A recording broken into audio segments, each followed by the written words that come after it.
kelas A dari kelompok 7. Sebelumnya perkenalkan, nama saya Anissa Novarianti Nuramadani. Nama saya Kurnia Ratnabaranta. Saya Mulyari Sayani. Saya Hanita Penjaya. Kami akan membahas terkait dengan ekonomi makro dan ekonomi mikro. Mari kita simak pembahasan lebih lanjut. Kita mulai dengan memahami perbedaan antara ekonomi mikro dan ekonomi makro. Ekonomi makro membahas tentang perekonomian secara keseluruhan dengan melibatkan suatu negara atau wilayah. Ini mencakup aspek pembahasan seperti pertumbuhan ekonomi, tingkat pengangguran, inflasi, dan kebijakan fiskal serta moneter. Lalu, apa itu ekonomi mikro? Ekonomi mikro berfokus pada analisis tingkah laku individu, rumah tangga, dan perusahaan. Pembahasan yang termasuk dalam ekonomi mikro seperti bagaimana harga ditentukan, bagaimana konsumen membuat keputusan pembelian, dan bagaimana perusahaan bersaing di pasar. Dua, pembahasan tersebut merupakan hal yang penting dan saling terkait dalam aspek perekonomian. Bagaimana setiap perubahan dalam ekonomi makro dapat berdampak pada setiap keputusan dalam ekonomi mikro. Begitupun, dengan memahami ekonomi makro dan mikro, kita dapat memahami dan menganalisis lebih lanjut dari setiap aktivitas perekonomian. Selain itu, kita juga dapat mengerti pola atau tren yang sedang terjadi di dunia perekonomian. Khusus dalam video kali ini, kita akan memahami lebih lanjut mengenai peristiwa ekonomi mikro maupun ekonomi makro pada produk beras. Sebagai produk pokok, tentu beras juga mendapat dampak dari berbagai dinamika perekonomian. Mari ikuti perjalanan kelompok kami untuk mengetahui lebih lanjut terkait aktivitas ekonomi makro dan mikro pada produk beras. Kami harap informasi serta pengetahuan yang kami berikan dalam video ini dapat membantu teman-teman sekalian dalam memahami lebih lanjut terkait ekonomi makro dan ekonomi mikro.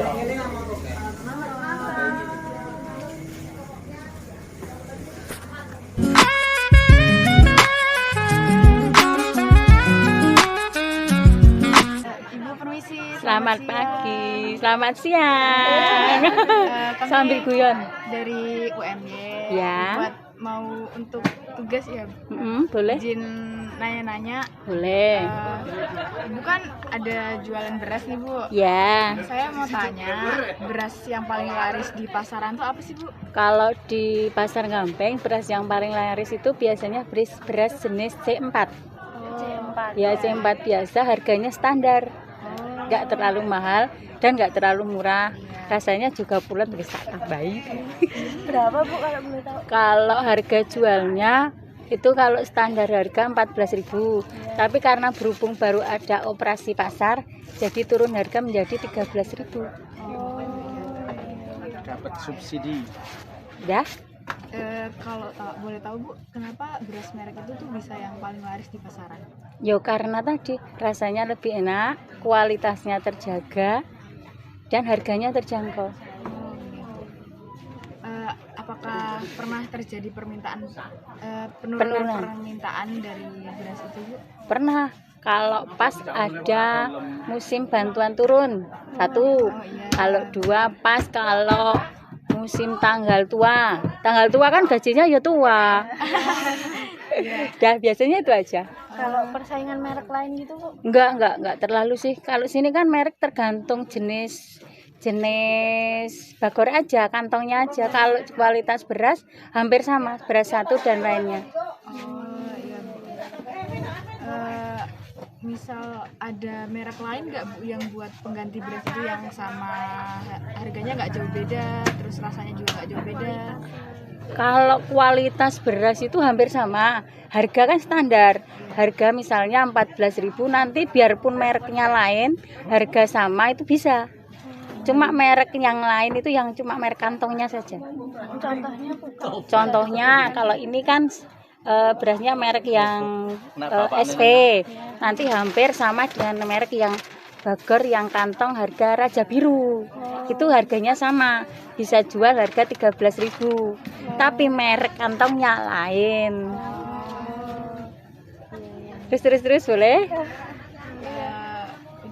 Tapi tetap yang paling laris tetap C4. Iya, C4. Kalau kualitas beras yang paling bagus memang C4. Walaupun ada bantuan yang datang tetap C4 masih. Iya, masih.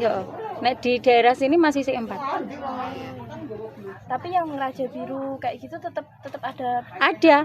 Kan kalau C4 itu jenis berasnya. Kalau Raja Biru, SV sama itu kan kantongnya, merek casing nek wong HP gitu. Udah? Sudah. Ya.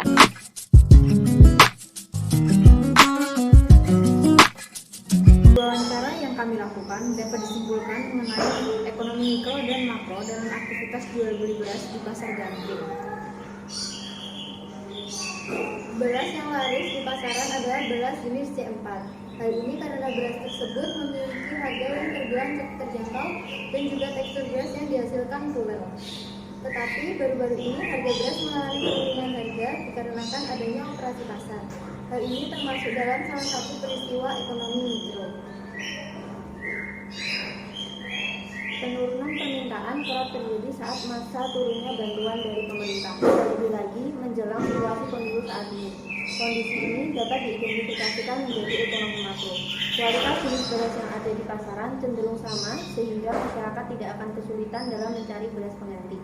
Contohnya, merek Raja Biru yang biasanya menjadi barang pengganti bagi beras merek SP. Dapat disimpulkan bahwa dalam kondisi ekonomi di masyarakat, dalam pemenuhan barang pokok beras tidak mengalami kesulitan. Terjadi peristiwa ekonomi makro dan mikro bahkan dalam pembelian beras antara satu pedagang dan satu konsumen. Cukup sekian yang dapat kami sampaikan. Terima kasih. Mohon maaf.